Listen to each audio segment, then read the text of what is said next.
أعوذ بالله من الشيطان الرجيم. بسم الله الرحمن الرحيم.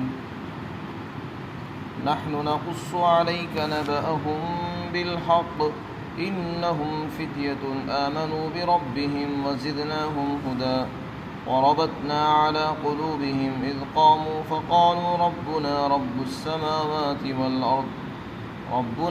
السماوات والأرض لن ندعو من دونه إلها لقد قلنا إذا شططا هؤلاء قومنا اتخذوا من دونه آلهة لولا يأتون عليهم بسلطان بين فمن أظلم ممن افترى على الله كذبا وإذ اعتزلتموهم وما يعبدون إلا الله فأووا إلى الكهف ينشر لكم ربكم من رحمته ويهيئ لكم من أمركم مرفقا.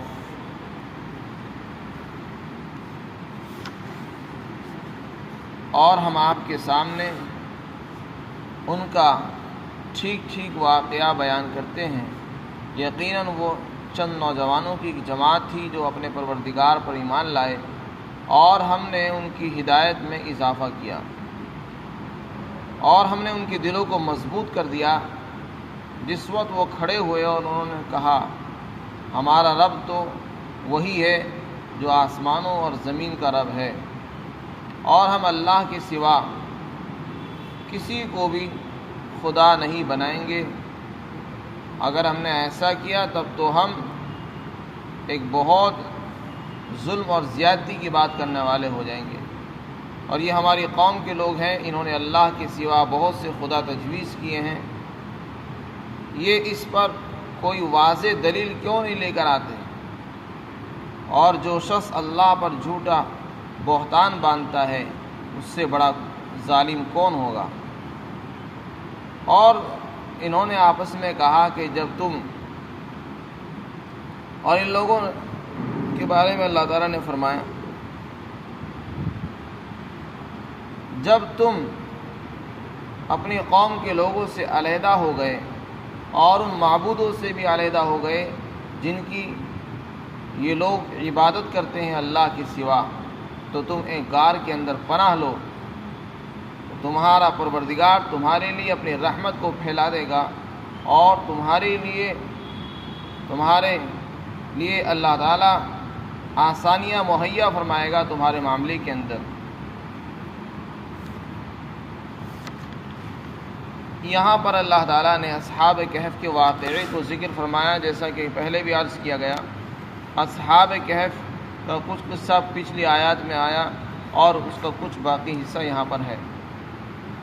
اللہ تعالیٰ بیان فرماتے ہیں کہ اے نبی صلی اللہ علیہ وسلم، ہم آپ سے اصحاب کہف کا واقعہ بالکل ٹھیک صحیح بیان کر رہے ہیں، جس میں کوئی شک اور شبہ نہیں ہے، کچھ غلط نہیں ہے، جیسا تھا ویسے ہی بعین ہی مین و عن ہم نے بیان کر دیا ہے.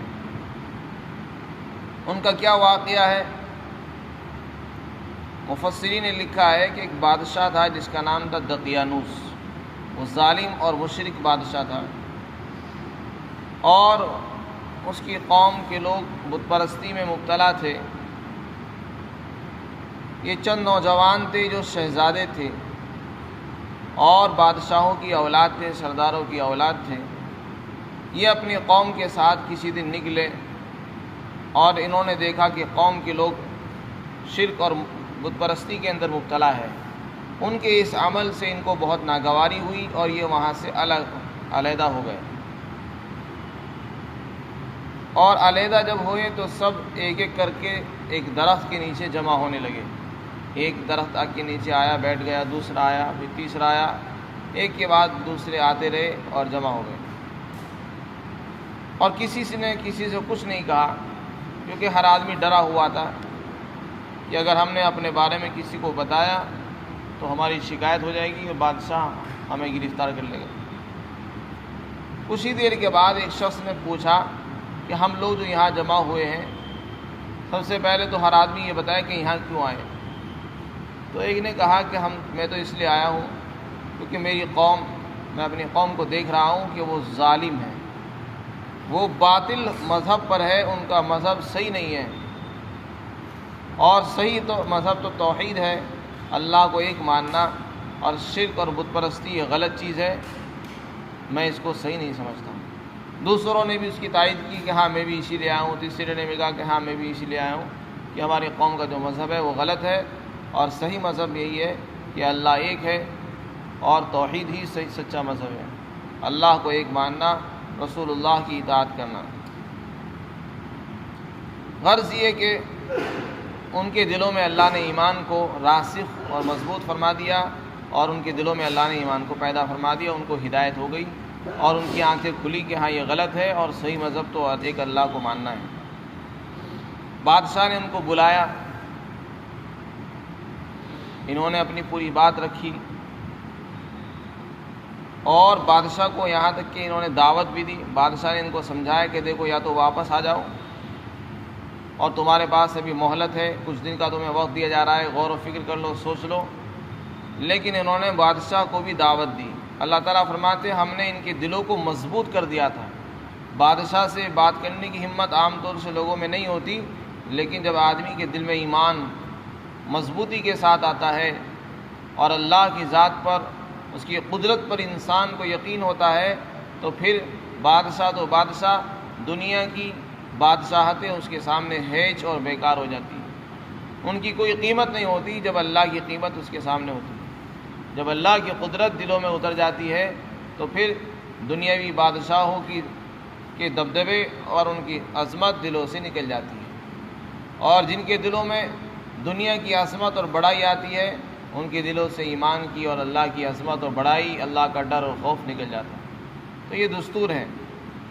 ان کے دلوں میں چونکہ اللہ کی عظمت بیٹھی ہوئی تھی، تو بادشاہ کی عظمت اور بڑائی ان کے سامنے کچھ نہیں تھی، اللہ کی عظمت کے سامنے۔ تو اس لیے انہوں نے بادشاہ کو بھی دعوت دی اور یہ کہا ربنا رب السماوات والارض، کہ ہمارا رب تو وہی ہے جو آسمان اور زمین کا رب ہے، اور وہ ایک ہے، اسی نے ہمیں بنایا ہے، اسی نے تم کو بنایا۔ اور انہوں نے کہا کہ ہم تو اللہ کے سوا کسی کو نہیں پکاریں گے، نہ کسی کو کی عبادت کریں گے، ہم تو صرف اسی کی عبادت کریں گے۔ بادشاہ ان کو شرک پر و بت پرستی کی دعوت دے رہا تھا۔ انہوں نے بادشاہ کو توحید کی دعوت دی، اور یہ بھی کہا بادشاہ سے کہ اگر ہم بھی تمہاری کی طرح بن جائیں اور شرک اور بت پرستی میں مبتلا ہو جائیں گے، تب تو ہم ایک بہت ظلم اور زیادتی کی بات کرنے والے ہو جائیں گے، ہم ایسا نہیں کر سکیں۔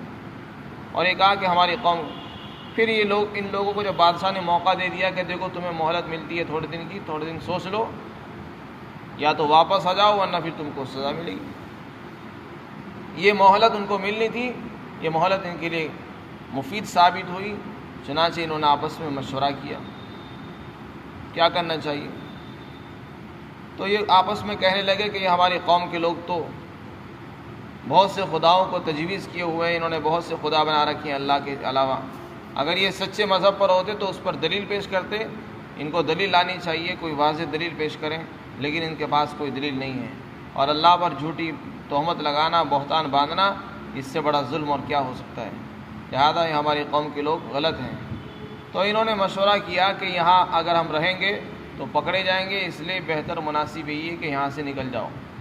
چنانچہ اپنے شہر سے نکل گئے تھے، اور جب چلتے رہے تو انہوں نے سوچا کہ اگر ہم واپس جائیں گے تو پکڑے جائیں گے، اب تو یہ طے کرو کہ اب ہمیں واپس نہیں جانا ہے، اور اب کسی غار کے اندر جا کر پناہ لو اور یہیں رہیں گے۔ پھر ان کو کچھ لوگوں کو خیال بھی آیا کہ اگر ہم غار میں رہنے بھی لگے تو پھر ہمارے کھانے پینے کا کیا انتظام ہوگا۔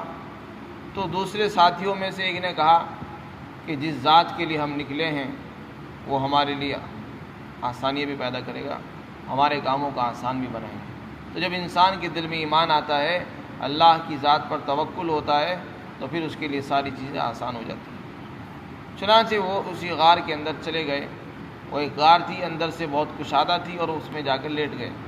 اللہ نے ان پر نیند مسلط فرما دی، اور ایک لمبے عرصے تک یہ سوتے رہے۔ پھر 300 سال کے بعد ان کی آنکھ کھلی، شمسی اعتبار سے 300 سال اور قمری اعتبار سے 309 سال کے بعد ان کی آنکھ کھلی ہے۔ اس 300 سال کے عرصے کے بعد وہ جو ظالم بادشاہ تھا وہ بھی مر چکا تھا، اور اب جو بادشاہ تھا وہ کوئی نیک اور مسلمان اور صحیح العقیدہ انسان تھا۔ تو انہی کا بیان یہاں پر اللہ تعالیٰ فرما رہے ہیں۔ جس وقت یہ لوگ نکل رہے تھے اسی کا قصہ اللہ تعالیٰ فرماتے ہیں ہم آپ کے سامنے ان کا صحیح سے قصہ بیان کرتے ہیں۔ یقیناً وہ چند نوجوان تھے جو ایمان لائے اپنے پروردگار پر، اور ہم نے ان کے اندر ہدایت کو اور بڑھا دیا، اور ہم نے ان کے دلوں کو مضبوط کر دیا۔ تو دلوں کو مضبوط کرنے والی بات بھی اس میں لکھی ہے کہ دل مضبوط کر دیا، اسی کا نتیجہ تھا کہ انہوں نے بادشاہ کو بھی دعوت دے دی، بادشاہ سے بھی ڈر خوف نہیں پیدا نہیں ہوا، اور مضبوطی کا ہی یہ نتیجہ تھا کہ انہوں نے اپنی قوم سے بغاوت اختیار کی، اپنی قوم کو چھوڑ کر نکل گئے اور غار کے اندر پناہ لی۔ اور یہ مضبوطی کی بات ہی تو ہے کہ بغیر کسی سامان کے اسباب کے صرف اللہ کی ذات پر توکل کر کے ایک غار کے اندر پناہ لینے لگے، اور کہنے لگے اذ قاموا، جبکہ انہوں نے کہا کہ ہمارا رب تو وہی ہے جو آسمانوں و زمین کا رب ہے، اور ہم اللہ کے سوا کسی کو نہیں پکاریں گے، اور اگر ہم ایسا کریں گے تب تو ہم ایک زیادتی والی بات کرنے والے بن جائیں گے، اور یہ ہماری قوم کے لوگ ہیں، انہوں نے اللہ کے سوا بہت سے خدا تجویز کر لیے ہیں، یہ کیوں نہیں لاتے اس پر دلیل جو واضح ہو؟ اور اس سے بڑا ظالم کون ہوگا جو اللہ پر جھوٹا بہتان باندھتا ہے؟ چنانچہ جب یہ لوگ الگ ہو گئے اپنی قوم سے تو انہوں نے آپس میں ایک دوسرے سے کہا کہ اب تو بس جب تم نے اپنی قوم کو چھوڑ ہی دیا ہے، ان کو بھی چھوڑ دیا، ان کے خداؤں کو بھی چھوڑ دیا ہے، ان سے الگ ہو گئے ہو، تو اب تو کسی غار کی پناہ لو۔ پھر اب سوال ہوا کہ اب کیسے ہونا چاہیے، کیسے چلے گا کام، کھانا کیسے ہوگا، ہماری ضرورتیں کیسی پوری ہوں گی؟ تو اس کے بارے میں انہوں نے خود کہا، فرمایا وَإِذِ اعْتَزَلْتُمُوهُمْ، اور جب تم جدا ہو گئے ہو ان لوگوں سے اور ان کے ان خداؤں سے جن کو وہ اللہ کے سوا پکارتے ہیں، جب تم نے ان کو چھوڑ دیا ہے تو اب کسی غار کی پناہ لو۔ رہا ہمارے مسائل کیسے حل ہوں گے، تو خود کہنے لگے يَنْشُرُ لَكُمْ رَبُّكُمْ مِنْ رَحْمَتِهِ، کسی ایک نے کہا تمہارا پروردگار تمہارے لیے اپنی رحمت کو پھیلا دے گا، تو اگر رزق کی تمہیں ضرورت ہوگی وہ اللہ یہاں بھی تمہارا رزق پھیلا سکتا ہے اور پہنچانے پر قدرت رکھتا ہے۔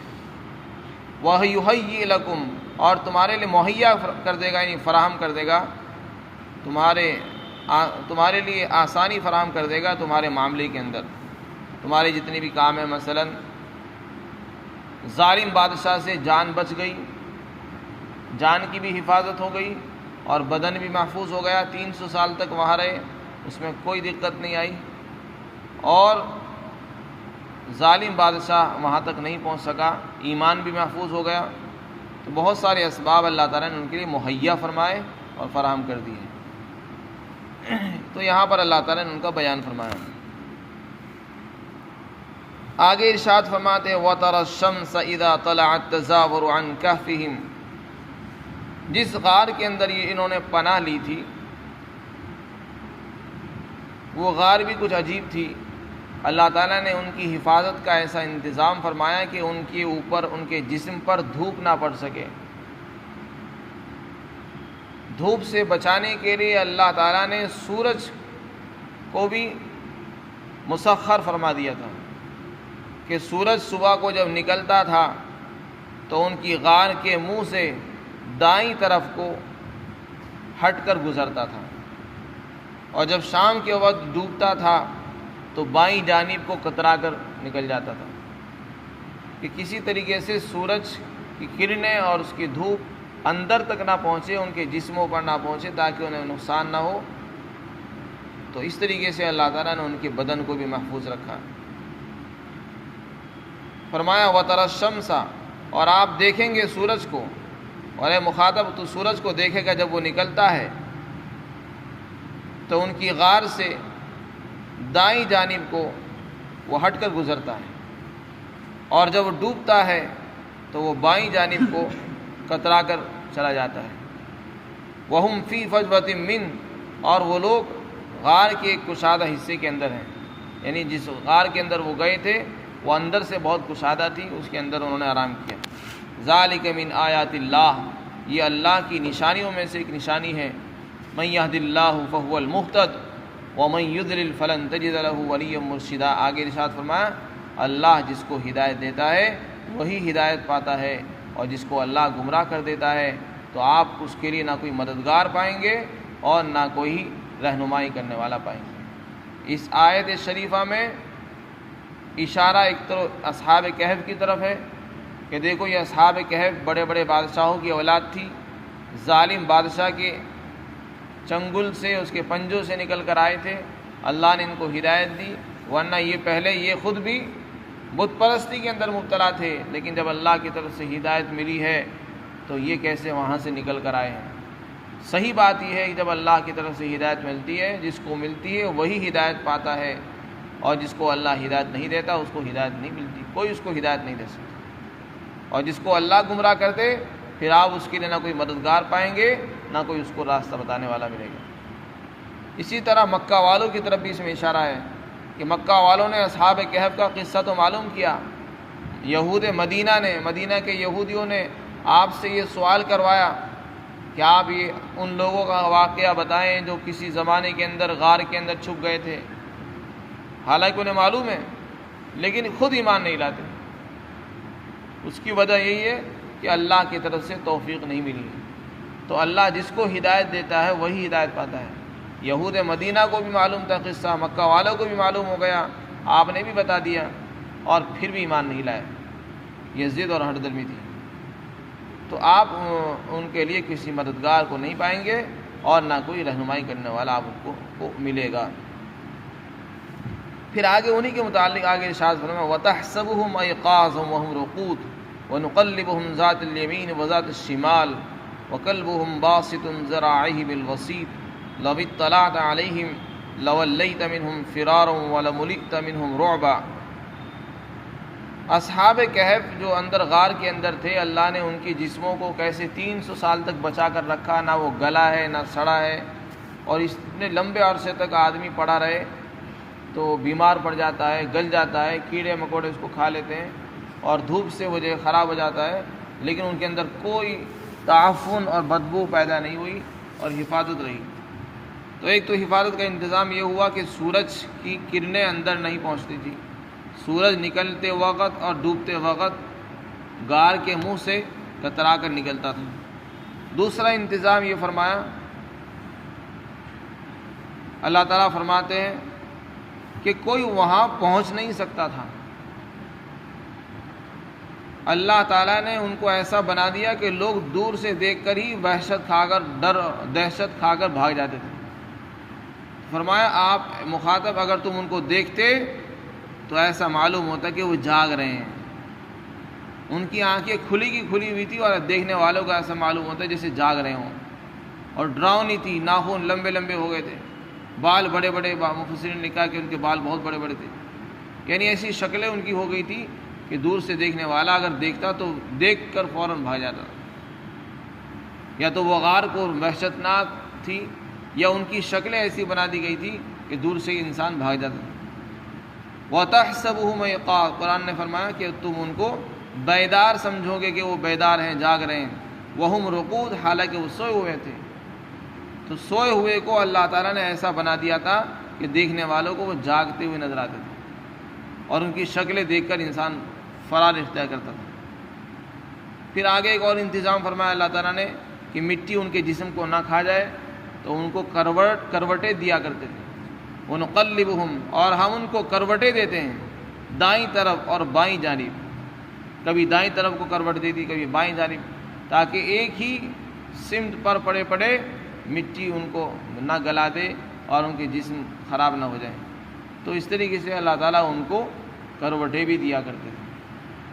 وَنُقَلِّبُهُمْ ذَاتَ الْيَمِينِ وَذَاتَ الشِّمَالِ، اور آگے ایک انتظام اور فرمایا ان کی حفاظت کا کہ جس وقت یہ لوگ نکلے تھے اپنی قوم کے اندر سے، تو ایک کتا بھی ان کے ساتھ ہو گیا تھا۔ وہ کتا یا تو انہی میں سے کسی ایک کا پالا ہوا تھا، یا بادشاہ کے طباخ کا تھا، یا کسی قوم میں سے کسی انسان کا ہوگا۔ غرض یہ کہ کتا جو ہے ان کے ساتھ چلا گیا تھا، اور جب یہ اندر غار کے اندر پہنچے تو وہ غار کے منہ اور دہانے پر بیٹھ گیا اور پیر پھیلائے ہوا بیٹھا رہا۔ اور جب کتا جہاں ہوتا ہے تو اس مکان کی تو حفاظت خود بخود ہو جاتی ہے۔ کتا ہوتا ہی اسی لیے کہ حفاظت کرتا ہے، چور ڈاکو وہاں نہیں پہنچ پاتے، انہیں خطرہ ہوتا ہے کہ اگر ہم اندر جائیں گے تو یہ ہمیں نقصان پہنچائے گا۔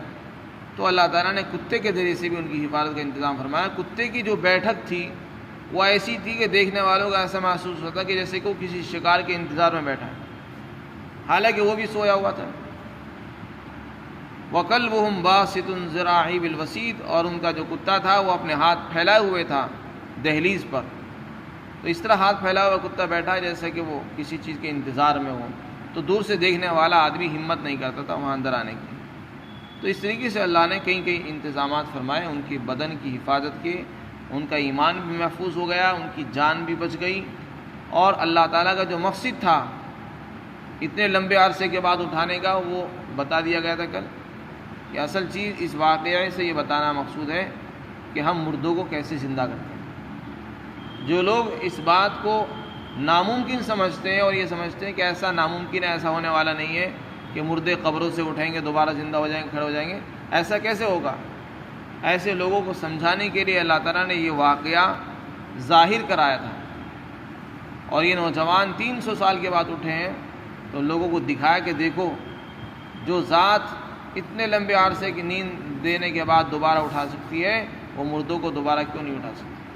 تو اس میں کوئی تعجب کی چیز نہیں ہونی چاہیے۔ فرمایا اور ان کا جو کتا تھا وہ اپنے ہاتھ پھیلائے ہوئے تھا دہلیز پر، یعنی جو قبر اس کا غار کا جو منہ تھا اس پر، وہاں کوئی دہلیز نہیں تھی۔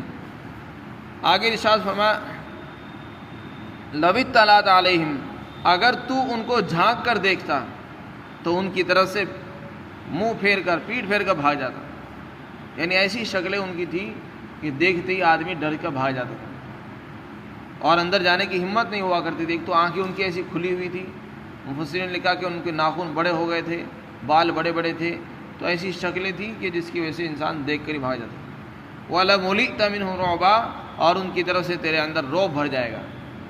انسان کے دل میں ان کو دیکھتے ہی ڈر اور رعب اور خوف اور دہشت بیٹھ جاتی تھی کہ کوئی اندر جانے کی ہمت نہیں کرتا تھا۔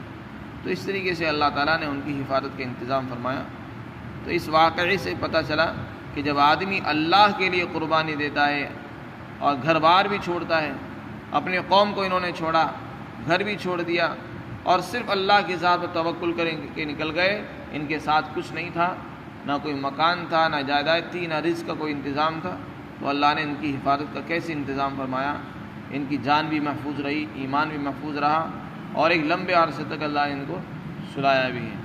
اسی طریقے سے اللہ تعالیٰ ایمان والوں کی بھی مدد فرماتے ہیں۔ حقیقت یہ ہے کہ جب انسان اللہ کی ذات پر توکل کرتا ہے، اللہ کی بڑائی دلوں میں پیدا ہو جائے گی، تو دنیا والوں کی بڑائی دلوں سے خود بخود نکلتی چلی جائے گی۔ اللہ تعالیٰ ہم سب کو عمل کریں۔